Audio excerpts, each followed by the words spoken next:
मुल्क भर में सोने की कीमत में बड़ा इजाफा हो गया।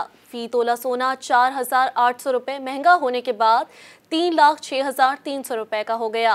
पाकिस्तान में फी तोला सोने की कीमत ने एक बार फिर बड़ी छलांग लगा दी।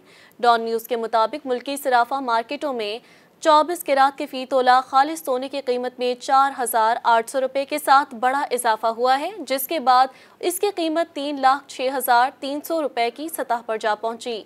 इसी तरह 24 कैरात के 10 ग्राम सोने की कीमत भी 4,115 रुपये बढ़ गई, जिसके बाद 24 कैरात 10 ग्राम सोना 2,62,402 रुपये में फरोख्त हुआ।